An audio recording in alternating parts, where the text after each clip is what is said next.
It's a love-hate relationship in many ways. People don't realise that the Stampede is not an organisation that's treated well by the city. The Stampede is the city in many ways. I mean, they're the same people. The Stampede owns no land. I mean, it's all city land. The Stampede pays no land taxes. The Stampede has city members on its city council, as aldermen on its executive committee.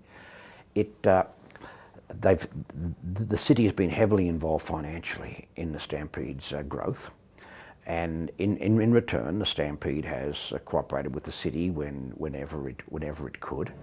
They keep their distance from each other, but the same token, the Stampede people never say, "Well, it's the city doing this, and we just going along with it." They won't do that. They're too proud, and the Stampede wants the impression that they are an independent organisation, which they are, but they would never admit they're a shadow of the city, never. And in many ways, one Stampede president actually said, "We are a utility of the city." And so it's a mistake to think them as the Stampede having undue influence on the city, or the city favouring the Stampede. It's the same outfit in many ways. I mean, this an extension of the city. And people don't realise that.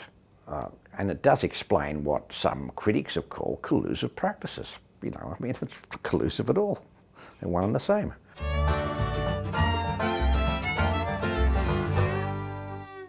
She talked about the cowboy, and she talked about the image of the cowboy and how it was projected, and how it's been a manipulated symbol, and how in a way this icon has been Canadianised over the line, and how he has been Canadianised.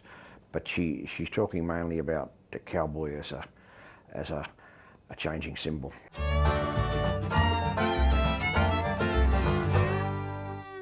They do that in the posters article, when they talk about the various posters exemplifying the themes of the Stampede, which is the progress, Caucasian, Anglo-Saxon, European conquest over nature, conquest over First Nations, and conquest over animal, and now even conquest over, not so much conquest over technology, but use of technology, and how the posters really are a visual picture story of changing values through time. And she uses a cowboy in the same sense that who is the Canadian cowboy? And she tries to show that certain more refined qualities make him a bit different to a cowboy over the line.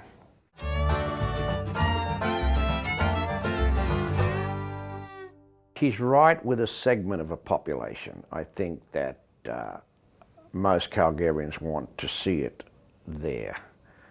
But there's a group that doesn't. There's a group that see it as hackneyed. There's a group that see it as unnecessary. It's 10-day drunk. There's a legacy of opposition to the Stampede out there, and it's who don't see it as a world-class festival. And because it's such a big event, I'm sure there are people who love to see Mardi Gras out of New Orleans too, or Oktoberfest out of Munich, wherever it is. You know, I see a lot of people, because it represents disruption, it represents artificiality, it represents a blatant commercialisation as prices go up. It represents a kind of intrusion on a lifestyle. It represents artificiality.